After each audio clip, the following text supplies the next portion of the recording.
Olá, queridos, Pai do Senhor Jesus, que a graça de Deus, o amor de Cristo esteja sobre sua vida no dia de hoje.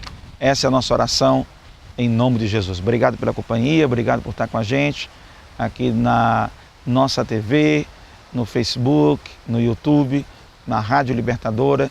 Deus abençoe a todos que acompanham o Devocional Palavra de Sabedoria. Sempre uma grande alegria poder compartilhar contigo. Estamos dando sequência à herança do homem sábio. Trazendo para vocês uma série de reflexões sobre de que maneira construímos uma herança sólida, uma herança verdadeira, não apenas ligada à questão patrimonial, de matéria, mas ligado ao patrimônio imaterial que transcende todas as gerações, legados que ficam para a vida dos filhos, dos nossos filhos e assim ultrapassam as gerações. O legado de um cristão que segue os princípios de Cristo, que tem um caráter íntegro, ele vai reverberar na sua descendência, pode ter certeza disso. Por isso, meu incentivo a você parar para ouvir o que estamos conversando. Estamos falando de família, de relacionamento, de construção de uma vida a dois. Falamos de herança, de legado, e isso é importante você parar para pensar o que você está fazendo hoje, como isso vai ecoar para a sua eternidade. Pense sobre isso, porque é em cima disso que nós estamos detalhando, nos debruçando, indo um pouco mais a fundo, tá bom? Já falamos sobre vários aspectos da obediência a Deus, do relacionamento para com Deus, do perdão de pecados e entramos agora num item importante para você fortalecer dentro de casa, já que é a construção de uma herança por uma pessoa sábia, por um indivíduo sábio, seja ele homem ou mulher, que ele vai promover essa sabedoria dentro de casa. E eu vou falar para vocês hoje sobre responsabilidades que devem ser construídas dentro de casa, pelo marido e pela esposa. É a partir destas colunas, que são as referências para os filhos, que a família vai sendo solidificada. E aí você vem para a compreensão da liderança que deve ser exercida dentro de casa, do cuidado, do amparo e do apoio. O homem, ele foi responsabilizado para transmitir a liderança dentro da casa. Por isso que a Bíblia o compara como o cabeça. E essa responsabilidade de ser o cabeça é muito interessante, porque ela está ligada ao exercício da tua responsabilidade em cuidar e zelar pela tua casa. A tua esposa, ela é a tua auxiliadora, a tua ajudadora, que está ao teu lado. E nesse conceito, você pega o que diz a palavra de Deus em 1 Coríntios, capítulo 11, versículo 3. Quero, diz a palavra de Deus, entretanto que saibais ser Cristo a cabeça de todo homem, o líder. Essa expressão, a cabeça, se refere à liderança. E o homem é a cabeça da mulher e Deus a cabeça de Cristo. O conceito de 1 Coríntios 11 é um conceito que reforça o papel claro do homem exercer a sua liderança dentro de casa. Você não pode, já disse isso na outra vez inclusive, você não pode terceirizar isso, você não pode passar isso para os outros. Isso é com você. Você, marido, quando passa essa bola, quando transfere essa bola, você acaba sobrecarregando a sua esposa e gerando uma série de desenvolvimento, às vezes até de doenças, por causa do sobrepeso que é gerado na estrutura da mulher, na estrutura de sua esposa, da mãe, daquela que está cuidando. E nós, seres humanos, temos uma capacidade muito grande de superação. Muitas mulheres conseguem superar esse sobrepeso, elas se inovam, se renovam, ultrapassam expectativas, mas isso não quer dizer que porque elas conseguem fazer isso e muitas vezes dão conta de maneira excepcional, não significa dizer que por isso este é o modelo, esta é a premissa, esta é a ideia que deve ser seguido. Você deve exercer a sua liderança. E a sua liderança, atenção, você marido, você varão, você homem, essa liderança não é machismo. Essa liderança não significa que você tem o direito de agir de forma má, de forma tirana, de forma de subjugar a sua esposa. Em nenhum momento a Bíblia te autoriza isso. Lembre-se disso. Em nenhum momento a Bíblia te autoriza a isso. Pelo contrário, Mateus capítulo 20, versículo 28, nos mostra de que maneira nossa liderança deve ser exercida. E ele diz: tal como o Filho do Homem, se referindo a Jesus, que não veio para ser servido, mas para servir e dar a sua vida em resgate por muitos, assim vocês também devem fazer. O modelo de liderança para você, marido, é uma liderança servidora. É uma liderança que contribui, que ajuda, que agrega, que soma. Não é uma liderança competidora, que subtrai, que gera dano. Não é esta a ideia e nem o conceito da palavra do Senhor. Apesar de reconhecermos que muitos homens têm exercido a sua liderança de maneira equivocada, e aliás é exatamente por isso, é por causa do machismo que acaba existindo o feminismo. É por causa de uma ação agressora, dominadora, muitas vezes desrespeitosa, que gera uma outra ação, até numa intensidade muito maior, em algumas ocasiões, do que a causadora inicial.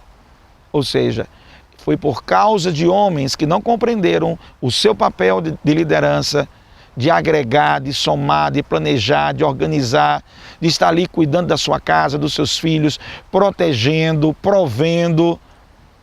Apesar deste homem não ter compreendido isso, a gente continua insistindo qual é o modelo bíblico. Mas é devido a muitos homens não terem compreendido isso que acabou existindo a necessidade, ou se manifestou uma necessidade que se transformou em um movimento e hoje até se desenvolve para outros aspectos que não é ou que não foi o objeto inicial daquele movimento. Me refiro ao movimento feminista. Quando ele começou tentando dar uma resposta à necessidade da mulher ser valorizada, da mulher ser reconhecida. E ao longo do tempo, o movimento tomou outros caminhos, outros desdobramentos tremendamente equivocados. É aquela história que às vezes o educador Paulo Freire comenta: o oprimido se tornou o opressor. Em muitos lugares, esse modelo trazido pelo homem, aplicado pelo homem, de dominação, de subjugar, se transformou também uma pauta e uma ação do movimento feminista de maneira indevida.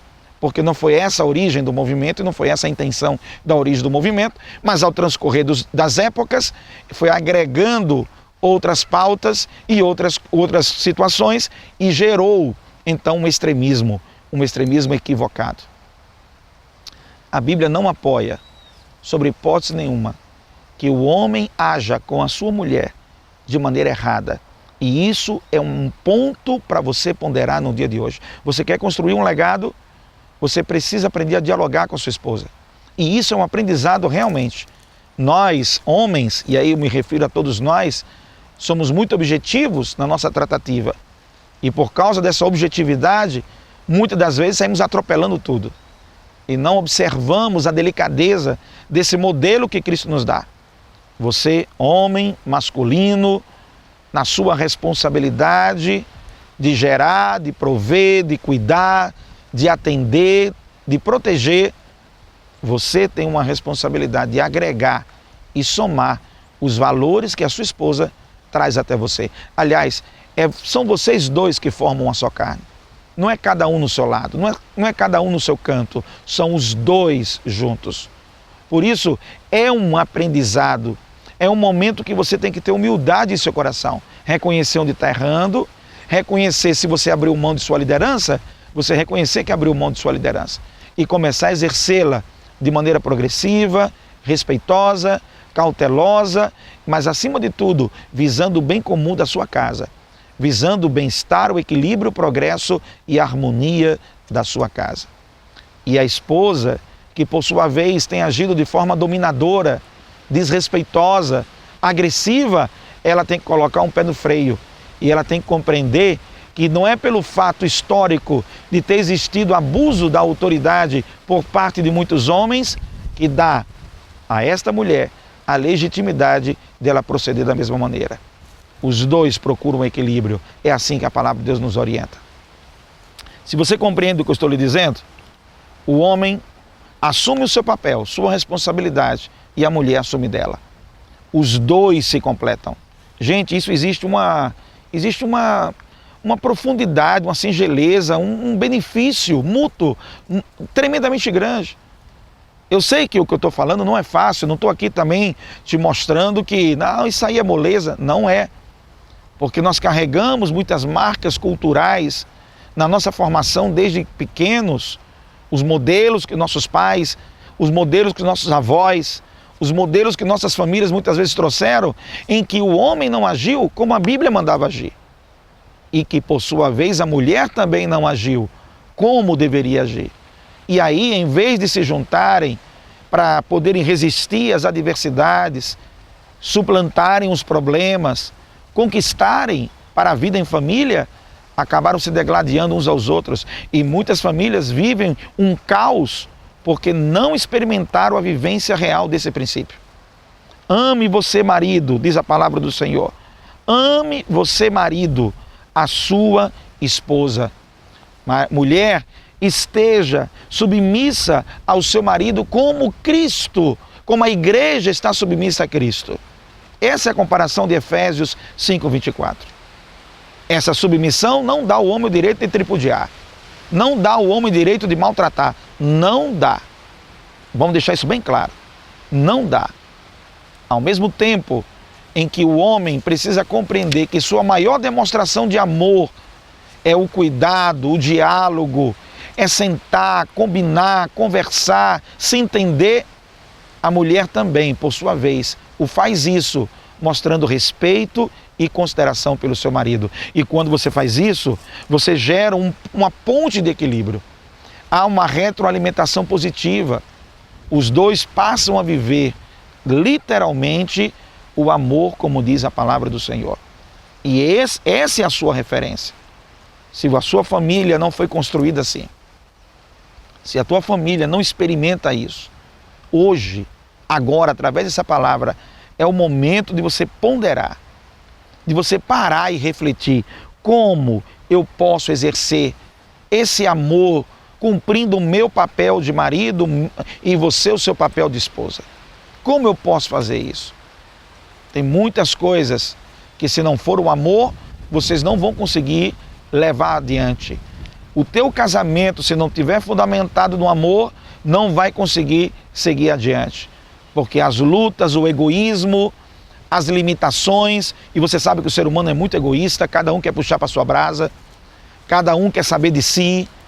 E quando você age de maneira mais altruísta, mais abnegada, mais dedicada, você está aprendendo de Cristo, você está aprendendo da Bíblia e colocando isso dentro da sua casa. 1 Coríntios, capítulo 13, versículo 4 ao 7 diz: o amor é paciente, é benigno, o amor não arde em ciúmes, o amor não se ufana, não se ensoberbece, não se conduz de maneira inconveniente, não procura seus próprios interesses. É uma descrição do amor.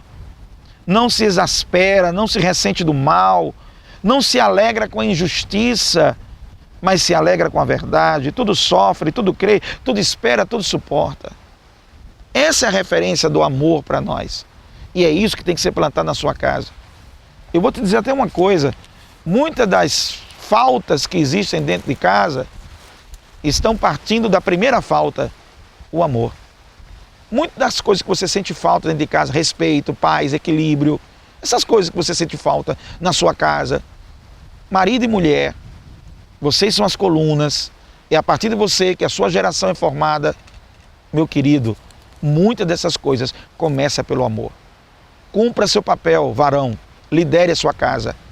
Até no caso, muitas vezes, que a mulher está trabalhando e você está trabalhando, às vezes ela ganha mais do que você, não tem problema nisso, não tem problema nisso.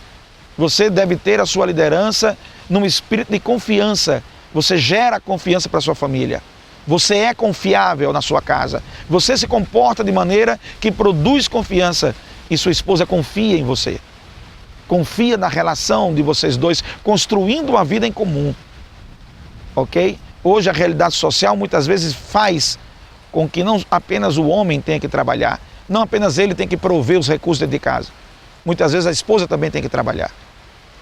O que não é certo é um não trabalhar, no caso o homem não trabalhar, não produzir, não gerar, e se acomodar nisso. Isso não está certo. Isso não está certo.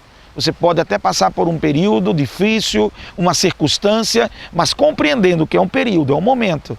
Porque tem um objetivo, porque tem uma causa, porque tem uma questão que está tratando, que está resolvendo. Mas você, homem, deve ter a preocupação, sim, de trazer para dentro da sua casa o provento. Você deve ter esse cuidado. E a sua esposa, ela pode agregar e somar, que não tem problema nenhum nisso, pela própria realidade social e econômica que todos nós vivemos. Mas tudo isso que eu estou dizendo, papel do homem, papel da mulher. Responsabilidade do homem, responsabilidade da mulher. Tudo isso está unido por uma liga chamada amor. É assim que deve ser. É assim que você deve investir. É assim que você deve procurar. Ame. Semeie na sua esposa. Simplesmente ame. Semeie no seu marido. Simplesmente ame. Cumpra com sua responsabilidade. Cumpra com o que lhe compete como varão. Cumpra o que lhe compete como esposa. E assim vivam a construção de um legado para a casa de vocês. Vamos orar. Senhor Deus, te agradeço pelo dia de hoje. Obrigado por esse tempo, Senhor. Quero te pedir que nos ajuda a exercermos, Senhor, os papéis e as responsabilidades que a Tua palavra nos ensina que devem existir na nossa prática diária, na nossa casa. Precisamos de Tua sabedoria. Em nome de Jesus. Amém. Gente, por hoje é só. Até o próximo encontro. Eu espero que Deus esteja falando no seu coração e que sua família seja edificada. Grande abraço.